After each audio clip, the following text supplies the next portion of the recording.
গাইবান্ধা আওয়ামী লীগ কার্যালয় গড়িয়ে দেওয়া হয়েছে। বৈষম্যবিরোধী ছাত্র আন্দোলনের নেতৃত্বে রাতে অফিসটি ভেঙে ফেলা হয়। গাইবান্ধা শহরের ডিবি রোডের রেলগেটে জেলা আওয়ামী লীগের আধাপাকা টিনশেড কার্যালয় ৬ ফেব্রুয়ারি রাত ৯টা থেকে সেটি ভাঙা শুরু হয়। এক্সকাভেটর মেশিন দিয়ে আধা ঘণ্টায় মাটিতে মিশিয়ে দেওয়া হয় অফিসটি। রাত ১১টার দিকে বৈষম্যবিরোধী ছাত্র আন্দোলনের গাইবান্ধার সমন্বয়ক মোহাম্মদ মাসুদ মিয়া একটি মিছিলের নেতৃত্ব দেন। সেখানে তিনি বলেন, ছাত্র আন্দোলন এবং সাধারণ জনতা মিলে আমরা সারা দেশে ফ্যাসিস্ট বিরোধী যে প্রোগ্রামগুলো চলছে আমরা এটার বিরুদ্ধে সবাই সচেতন আছি।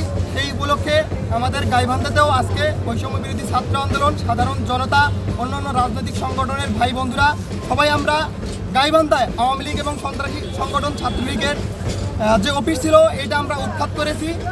আমরা আগামীতেও গাইবান্ধায় যত আওয়ামী লীগ এবং ছাত্রলীগের যত দোসররা আছে তাদের বিরুদ্ধেও আমরা এভাবেই অ্যাকশন নিব। এক্সকাভেটর মেশিন দিয়ে অফিস ভাঙচুরের পর লোকজনকে সেখান থেকে লোহার জিনিসপত্র নিয়ে যেতে দেখা যায়।